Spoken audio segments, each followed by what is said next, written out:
Your daughter begged you both to help medically end her life. As a father, it was so difficult to watch her suffer like that.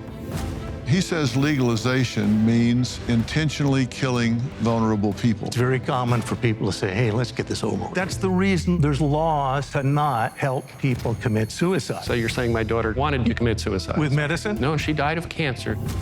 My option is to end my life, and that's the option that I'm choosing.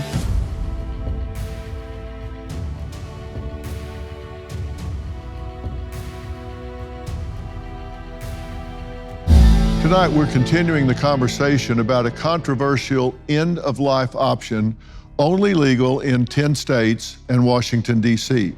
It's called medical aid in dying, also known as MAID, where a competent adult with a terminal illness is prescribed a self-administered lethal medication to end his or her life. Last night, we spoke with guests who all say their emotional and heartbreaking stories are the very reason why medical aid in dying should be legal for those who desperately need it. Here's what happened last night. I have a permanent spinal cord injury called spinal cord myelopathy. I feel like I'm trapped in a body. What I choose is quality of life over quantity of life. You say if your pain doesn't subside, you plan to medically end your life. Correct. I can picture myself in that bed at the clinic pressing the button. I imagine relief of pain.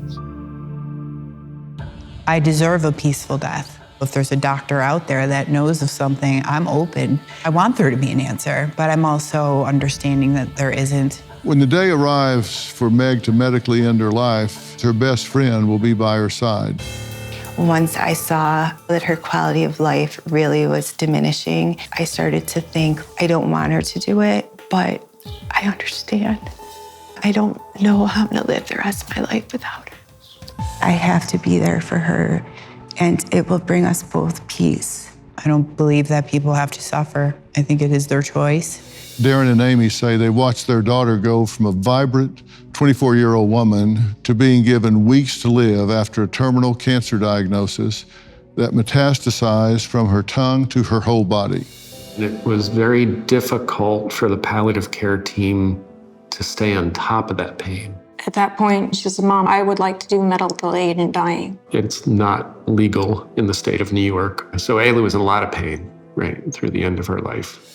The cancer would outpace the morphine levels. She was on enough opioids to kill a room full of people. When you have someone suffering at a pain level 10 like that, that's inhumane. I'm sorry. And it's a personal choice. I hated seeing her in pain. It was so difficult to watch her claw at her neck and whine and suffer. So I just sat down and looked her right in the eye and held her hand, if I can, Dr. Phil, held her hand like this and said, it's time, Ayla. You can go. You don't have to be in pain anymore. You can move on. And she found the door. And it was so peaceful. Now, we add to that those that are in intractable pain that just simply has gone down every path, looked at every option, and there's just nothing available. Joining us is Jessica Scarcella-Spanton, who is a member of the New York State Senate for the 23rd District. Now, she is fighting for medical aid in dying to be legal in the state of New York. Thank you so much for being here. You're working to make this legal in New York. How's the fight going? It's quite a fight in New York. This bill was introduced in 2015. Before my time, my predecessor actually carried this legislation, and it can never seem to get as much support as it has. And just as your poll stated, 72% of Americans support this. 72% of New Yorkers support this as well. But there's been so much pushback and so much fear around allowing this in New York State. But this year, more than ever, thanks to the story of the Eilerts, thanks to many of the advocates, it did pick up a tremendous amount of traction. And every year, we're going to have to come up with something new, a new way to try to get this done. And why do you think 72% of the people support it? I think that every single person sitting in this room right now have either lost someone that they loved, watched them suffer, or they know at some point that may happen to themselves. Most of the people who opt for medical aid in dying in the states that already do have it are doing so they have peace of mind. Some people don't even end up using it, but just having that peace of mind that they can use it on their worst day is what alleviates a lot of that anxiety. So I think at the end of the day, if someone really thinks about this and you bring it to them, it's not necessarily one of those issues that somebody will bring up to you on their own. But when you bring it up to them and they're faced with the thought of the end of their life and if they're suffering and what kind of burden that might leave on their family as well, they would want this option. And why do you think the 28% that don't support this don't support it? I think the 28% might be in the state legislature in New York, but truly, I think it is a discomfort around talking and thinking about death.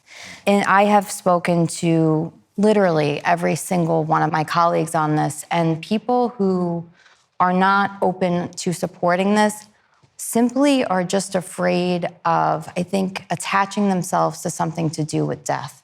And it's almost the idea is if you talk about it, if you put it out there, it comes to you. It sounds a little crazy, but that's been my perspective. There's a religious component as well. I tell people I was born and raised Catholic. I am Catholic. I also went to an all-girl Catholic school, so we have that in common.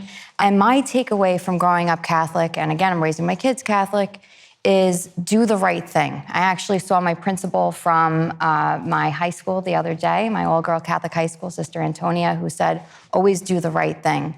And to me, this is doing the right thing because it's giving people peace and giving people choice.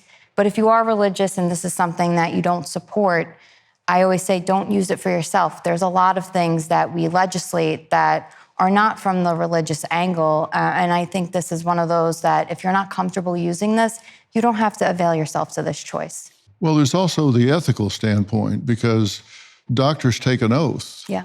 The simplest is the part of the Hippocratic Oath, which loosely translated is, first do no harm. Mm-hmm. And here even though they're not administering it, they're enabling it. They're making the cocktail. They're providing it to the patient to end a life. And so there is the ethical component. And there have been some doctors that have been actually prosecuted for second-degree murder or manslaughter for participating in something like this. Well, I think that among doctors, there's a varying array of opinions. The Medical Society of New York actually just came out in favor of medical aid in dying. And in New York's legislation, we actually have a carve-out that if you are ethically opposed as either a doctor or a pharmacist, you do not have to prescribe this medication. But it goes two ways. First, do no harm. And I think some physicians will see this as causing harm to another human being, but some physicians see the suffering as allowing harm to continue for someone who doesn't want to suffer anymore. Well, when it comes to the fight to legalize medical aid in dying, in other parts of the country, there is serious opposition. After the break, we're going to meet a man at the forefront of the fight because he believes that medical aid in dying is not helping, but killing and assisting the suicide of vulnerable adults. And you may not agree with what he says, but I can tell you he's sincere, he's passionate, and I have a lot of respect for his position. We'll meet him after the break.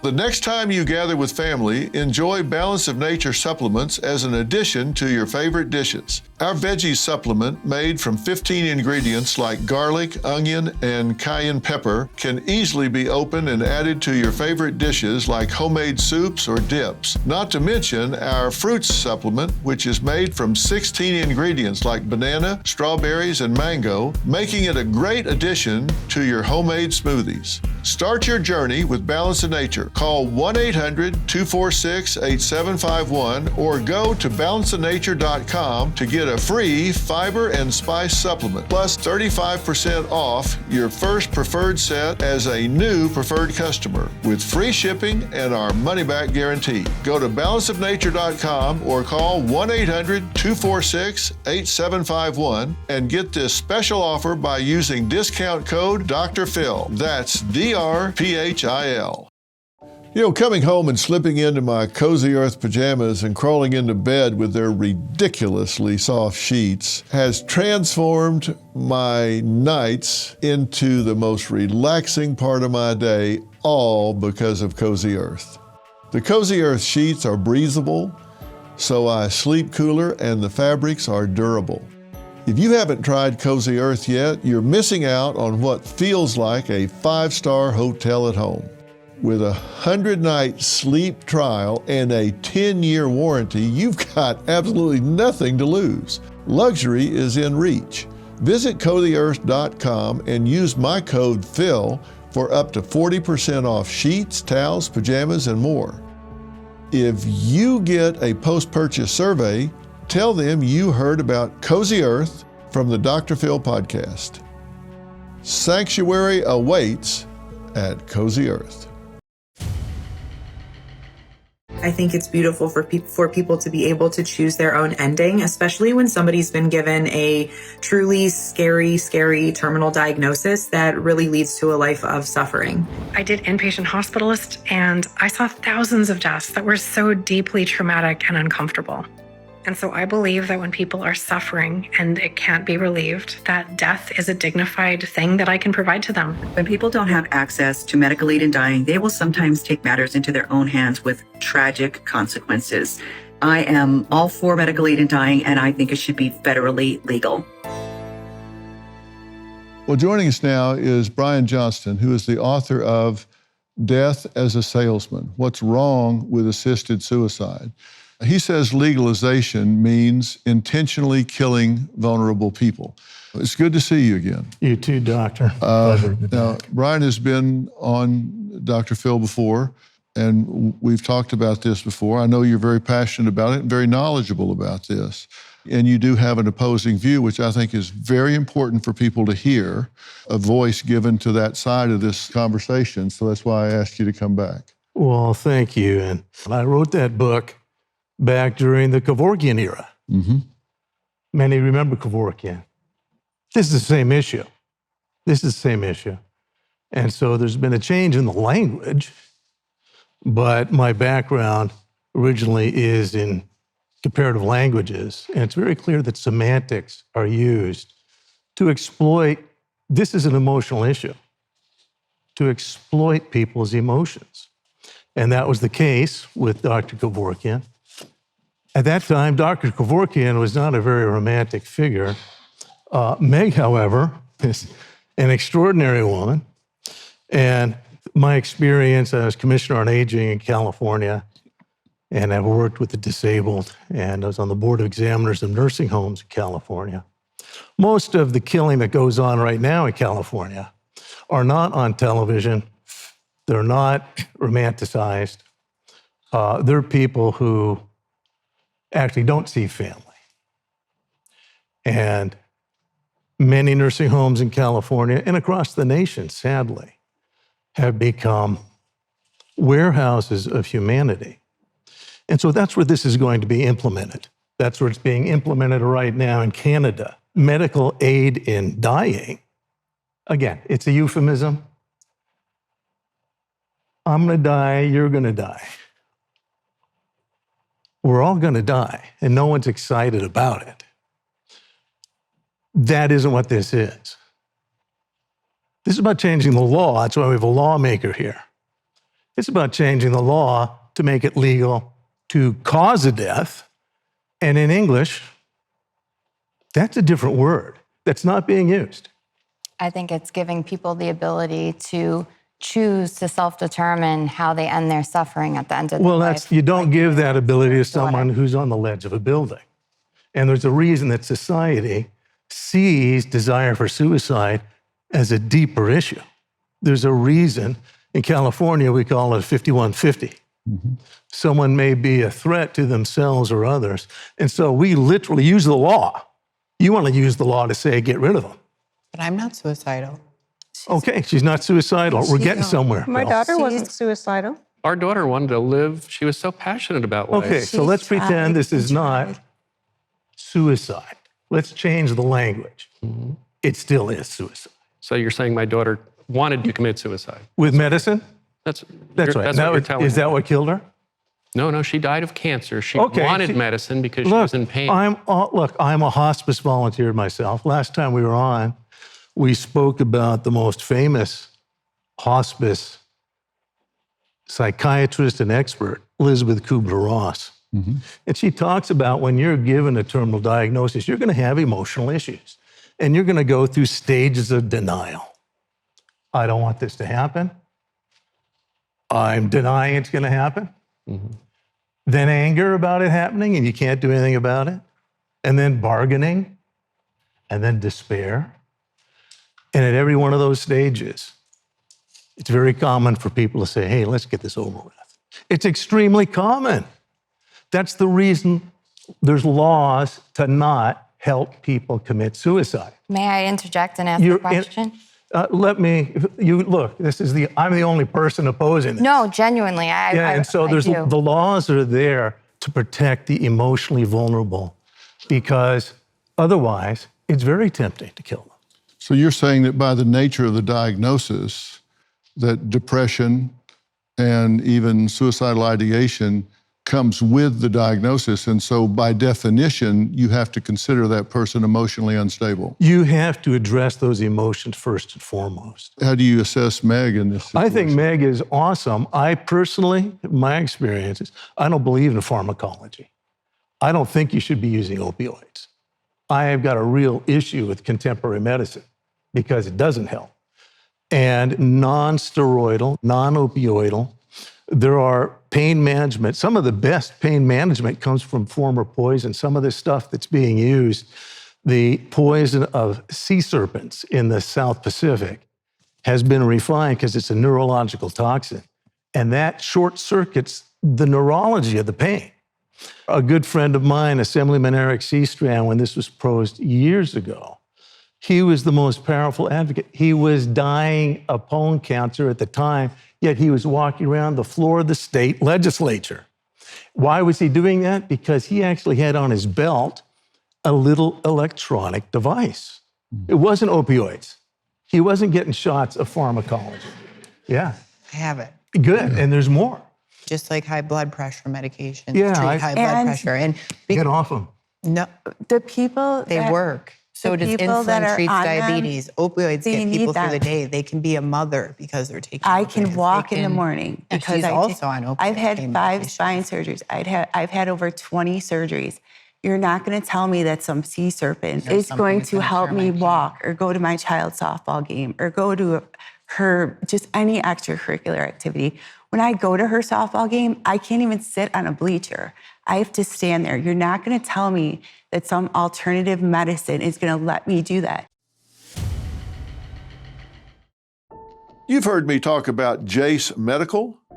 If not, listen up because they're doing incredible work in medical preparedness. And today, I've got 2 major updates to share. First up, the ivermectin use case. You've probably seen the headlines calling it a wonder drug. The scientist who discovered it even won a Nobel Prize, and now Jace is offering a 30-day supply at the best price you'll find anywhere. Next, the upgraded Jace case, an emergency supply of antibiotics delivered to your door. They've doubled the number of medications to 10 at just $20 more. And now, the most comprehensive and affordable kit available. Get it before you need it. Don't wait, order today. Visit jace.com and use code PHIL at checkout for a special discount. That's JASE.com, code PHIL. I started thinking about volunteer euthanasia because I was in so much pain. When I got the green light, it was surreal. There was a huge sense of relief. I just felt like I finally had an off button. I could at any time say I've had enough suffering and plan this, which actually has given me a lot of stress relief. With stress relief comes a little bit of pain relief. Knowing that there's an out is so important for patients. Every waking moment is spent being tortured. I don't want to live in this pain. You're not going to tell me that some sea serpent is going to help me walk or go to my child's softball game or go to her, just any extracurricular activity. When I go to her softball game, I can't even sit on a bleacher. I have to stand there. You're not going to tell me that some alternative medicine is going to let me do that. This girl is not crazy. The process she's going through. I'm affirming her. Okay, I'm affirming her emotions. Okay, but what I'm saying is, it's not like she woke up one day and said, okay, I'm going to do this. This is a whole process. She has tried everything. She has gone through this process. And when enough's enough. I'm at the point of accepting the fact that I don't have an ability to get better. And I don't like this. And I'm okay with that. I don't want her to do it. And my option is to end my life, and that's the option that I'm choosing. Well, with all due respect, and I know Dr. Phil, that if you don't know her, you should, and that's Johnny Erickson Tata. Johnny Erickson Tata is in a wheelchair and has been since her early teens. And I've worked with the disabled community for actually now most of my life.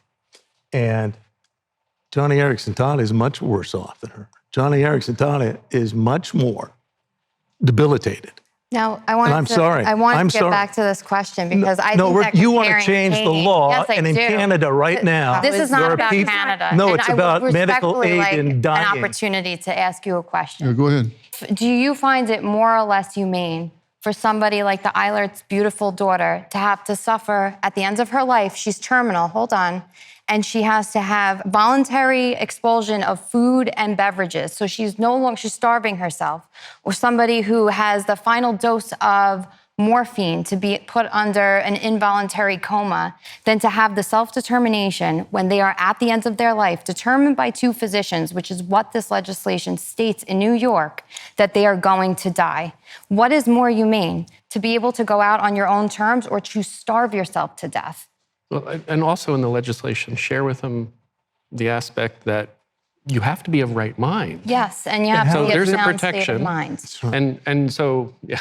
And who determines that? Right, so the physicians determine that. Actually, if you looked at the laws that you proposed and are active in Canada right now. But these are not the same We're not in Canada. law. We're talking about New York. New York State. New York State. No, we're talking, this is being legalized around the world. But She wants to go. We are talking about New York, right here. We're talking about abandoning a basic principle of Western civilization. Called compassion. Be humane Compassion. And compassionate. You don't That's kill, what we're talking if you're about. talking about killing, We're not talking about killing. Oh. She's dying. Okay, Cancer was taking her life. No, I'm sorry. I She is taught dying. English. You don't have to teach English. You don't have She to is parse dying. language. If you're dying, that is an intransitive verb. I'm going to die. You're going to die. Have you had pets? But again, what's more humane? You want to Somebody treat going somebody out like on a their, pet? No. but somebody I'm going sorry. out on their own I'm fruition. sorry. I'm just I'm asking sorry. about your Look. compassion level. Oh, well, thank you. I'm just asking. I'm not Yeah, questioning. I'm okay, asking. what is compassion? Yeah, that's what I'm asking. So it means to suffer along with, literally from the Latin, compassio. I'm suffering And along so- with her, and and I we're- will be with her till the end. And it's admirable. You don't have to kill her to be. I've been at deathbeds. I have She been at doesn't want to deathbeds. suffer anymore. She is making this choice. She's of sound mind. I am going to support her. I watch her suffer every single day. So your point is that because you disagree. No, it isn't because I disagree. You don't It's think because that- the laws have done that. This is part of why the Hippocratic Oath, you mentioned in passing the Hippocratic Oath. It was there for a very specific purpose. You don't use the knowledge of medicine to kill another individual. We are not animals. One of the predicates of Western civilization is human beings are more than mere animals. That we have quality that you have to protect, and particularly an innocent, emotionally vulnerable person should not be killed. Now, there are actual nations that have adopted this. I'm sorry, but there are. And there are cultures, and it's critically important if you look at history, that the use of medicine to kill is destructive to that society. And an example might be, I know many don't know their history, unfortunately. We're all Americans. We get our knowledge from the television set. But I suggest reading history. And Justice Jackson of the Supreme Court, the good Justice Jackson, many don't know him, was on the Supreme Court at the end of World War II. And we defeated Nazism. That was significant. But Justice Robert Jackson said, hang on, just using your ability, your power over other people and defeating them, that's not justice. That's the use of raw power. Wait, now he you can't insists. filibuster. You got to let me ask you a question. I'm not here. filibustering. I'm trying to educate people who don't know their own history. Well, this isn't a classroom. Well, I'm sorry. Not a classroom, and you're not open to new ideas, Phil. You've dismissed Kubler-Ross. You have said that you understand the emotional dynamics, but Justice Jackson said, when doctors are free to kill, you've departed from humanity. This is the person that has sworn to only care for you and never harm you. So the doctor-patient relationship is at the very heart of society. Here's my question for you. Are you saying that because you disagree? No, it's not because I disagree. And have it. It's not my opinion. Okay, you keep talking because you're disagreeing. Let him say his thing. Yeah. Well, he obviously, the decision's been made, hasn't it? No, I'm asking a question. He's asking a question. I'm asking the question. Well, if you'll let me speak, you'll find out. You should be on the edge of your chair. Yeah. Are you saying that you don't feel that people should have agency in terms of making their own decision about what they want to do? Because this is something that they do. A doctor doesn't do it to them. It's something they do. And you're saying because you don't agree with it, that she shouldn't have the right to make that decision. If it's lawful where she's done it, you talk about a nation of laws. If the law is passed in New York and... So any law that's passed is ethical because lawmakers passed it? I think it's more. No, you can't set up a straw man to It's not a straw man. You I'm can't set up a straw man to explaining deflect my question. No, My I'm question getting is, to your question. are you saying that people should not have agency about their own body and their own health? So you're saying this is entirely about autonomy? No, I'm saying what I said. Is this just an autonomy argument? No, you're not willing to say it. Use English. I'm using agency. English. Okay, so people can do whatever they want. Is that the nature of? That's what a lot of people think. You're rephrasing my question instead of answering it. Well, you're using linguistic words that misrepresent the change in the law. Are there any other kind of words than Yeah, linguistic? there are. Yeah, they're actually clarity. Clarity. Well, it's and the pretty fact clear. Are you saying that people shouldn't have the right to decide what they do with their own bodies? Okay, that's the law in New York right now.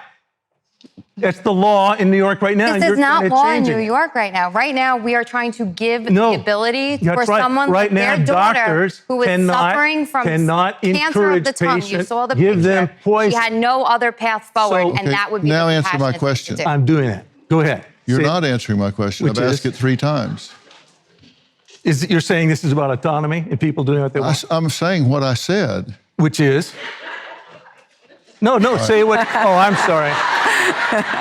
I'm really a woman sorry. who has dedicated her life advocating for those needing medical aid and dying. We're going to add her to the conversation after the break.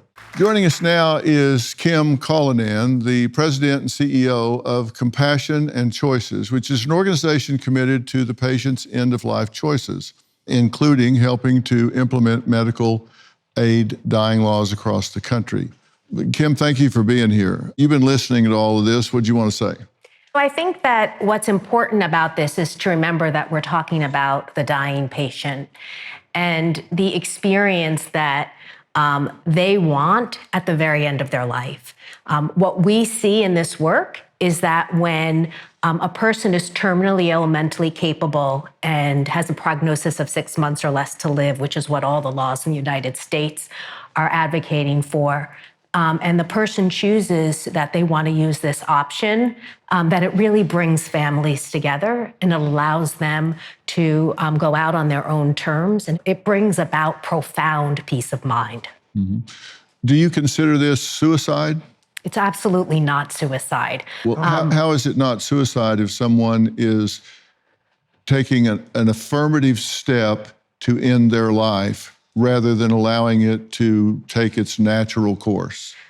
The people who want this option desperately want to live. There is a disease that's taking their life, and it's about allowing them the option to relieve that suffering. I think about it like on 9/11 when there were people up in the buildings and they knew that they were going to die and they jumped. Was that suicide? That was a person taking a step that they took to hopefully make the way they died a little bit less horrific. But it was still their affirmative choice to do that rather than allow it to happen in a different way. Out of an attempt to relieve their suffering. I think the problem with labeling it as suicide is it's really different when a person is already going to die. It's quite offensive to the dying person because they desperately want to live. So when you label it suicide, it's both problematic for the dying person, but it also causes confusion. When you think about the word suicide suggests that it's treatable, that there's a path forward. There's no path forward for a dying person, and that's the difference. That it's hasty, that it's made out of emotion only, and there's a very logical component to what I've gone through the last year deciding this. Taken all these steps. It's not like she woke up and said, okay, I'm not going to try anything. I'm just going to do this. She is, she's done everything she can. And my hope is, 6 days from now, 2 weeks from now, she might say, my stimulator is working, or she might change her mind. I don't want her to do this, but I want her to be at peace. And if this will bring her peace, then I have to support my friend. Yeah, this is definitely as much about me wanting to live as it is about wanting to die, because I want to stop my pain. She wants to stop suffering. And that's not an option here. And you had a question you wanted to ask? I did have a question. You've worked with hospice. Yes, ma'am. And you've been next to dying people. Many. Yes. And I can see that you have a heart, but I also know that if you were with a dying person, you would not talk to them or present yourself in the way that you are here today, right now.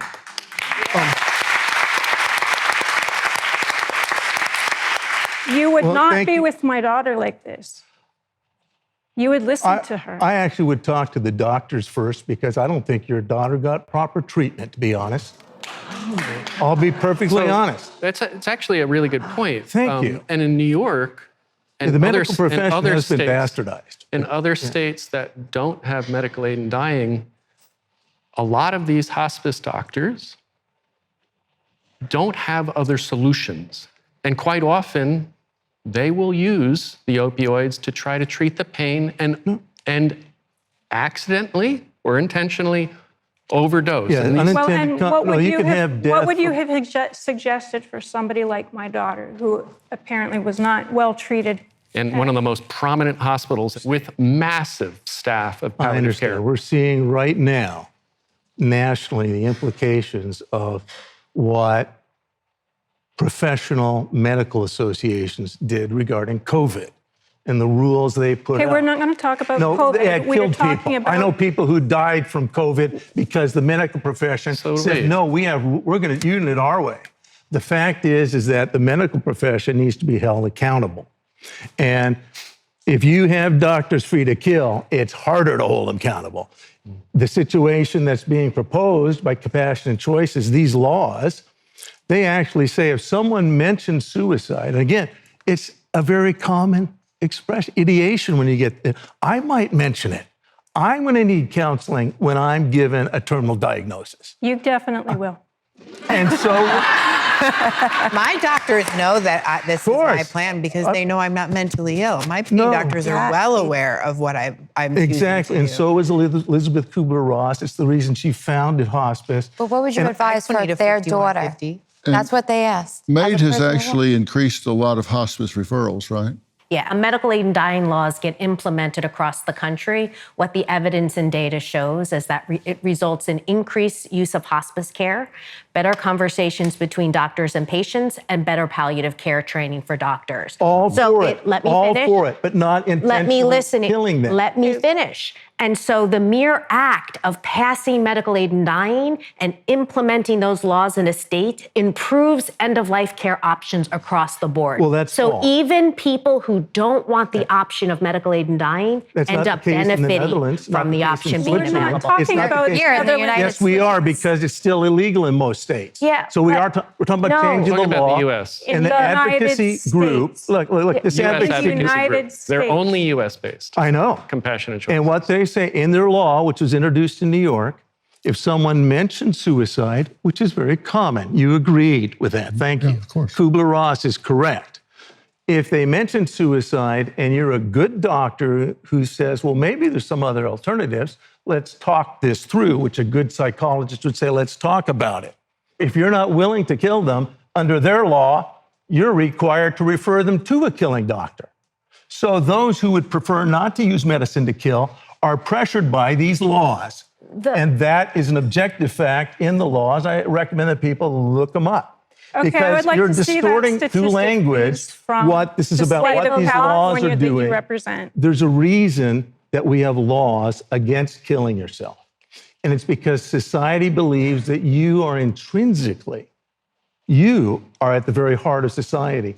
And you may be considering a decision that's not good. That is not what the law says. The law allows a carve-out for doctors and pharmacists who do not agree with Your new law? this Your law, new law medical aid that and isn't dying passed yet? across the board. So you want to change the law? It's all the laws, all in the state, all the laws across all of the states allow doctors who do not want to participate in medical aid in dying to choose not to participate And in they medical have aid to in dying. refer them to a killing There's doctor. nothing in the law that If says they they can- have to. No, I'm sorry. No, the We'll have laws to go do back to not the facts say of what the law. that they. And I don't Where are appreciate you getting your facts from? You should read the from bill. the law that was introduced Read in the New York bill and from in New York. No, Compassionate the Choices. law that was introduced in New Compassionate York. Choices No. is committed to What- the path. It's patently false. Okay, Yeah. but who would I know should read better the bill. what compassionate You should read the choices bill. does than you The bill's or changed the about president 5 of the times over the past organization? few years. So the the bill bill- has changed. See, that's right. It was just changed in Colorado as well. Originally, they say, oh, don't worry, you have to have 6 months.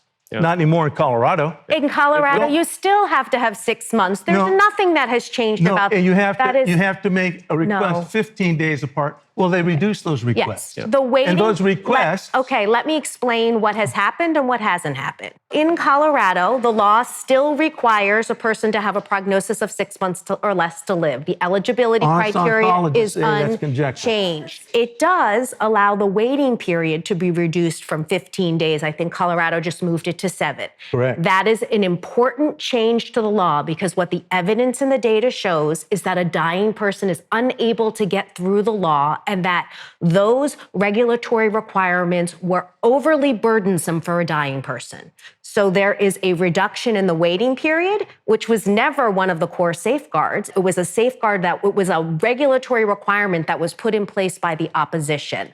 But yeah, the waiting period was reduced. The eligibility criteria is unchanged. Next, before tonight's taping, we polled the studio audience to learn what side of the medical aid in dying debate most were on. But has anyone's position changed after listening to tonight's guest? We're going to find out after the break. Before tonight's taping, with the help of our good friends at Grab TV, we polled the audience to see their opinion on medical aid in dying. So let's see if your opinion has changed after hearing this discussion.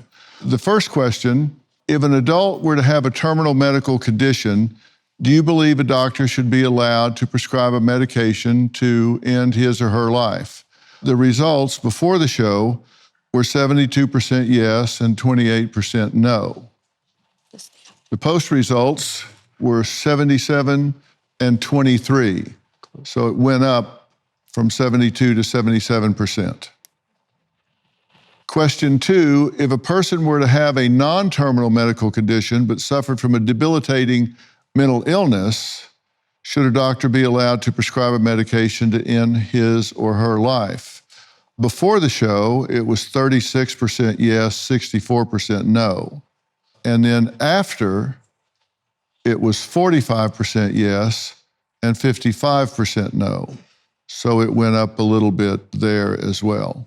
Question 3, if a person had an incurable but non-terminal debilitating physical medical condition, Do you believe a doctor should be allowed to prescribe a medication to end his or her life? The results before the show were 35% yes and 65% no. After the show, 54% yes and 46% no. So basically it went up on every category. Listen, this is obviously a very thought-provoking issue that everybody has to think about for themselves, what you would do if you were in that situation yourself. There are ethical concerns, there are moral concerns, there are religious concerns, and it's not something that you would ever come to lightly. I think any responsible physician, if they were actively participating in this, would have very high standards that would require people to have a reasonable period, that they would have to show consistency in their desires. They would have to go through serious psychological, psychiatric screening and testing. You would have to make sure that every possible alternative had been evaluated, because I think sometimes patients don't pursue their rights as aggressively as they should. They let doctors just tell them, hey, this is the deal. And I think it's important that you assert your rights and be sure you've investigated every avenue of pursuit, because there's no coming back from it. That's right. And I appreciate all of y'all being here to discuss this tonight. I hope it's been thought-provoking, and I hope you don't find yourself in that situation, but there's not any of us getting out of this alive, so we're going to have to deal with it at some point, some way, for ourselves and those that we care. A special thanks to New York Senator Jessica Scarcella-Spanton, Kim Callinan from Compassion and Choices. Thank you for being here, as well as Brian Johnston. Thank you for being here and expressing your views on this. We'll see you next time. Thanks so much. I want to share an update on Meg from tonight's episode. Accompanied by her dear friend Kelly, Meg did travel to Switzerland to end her life, and I am told she passed away peacefully from a voluntary assisted death. Meg will be deeply missed and forever loved by those who were fortunate enough to know her.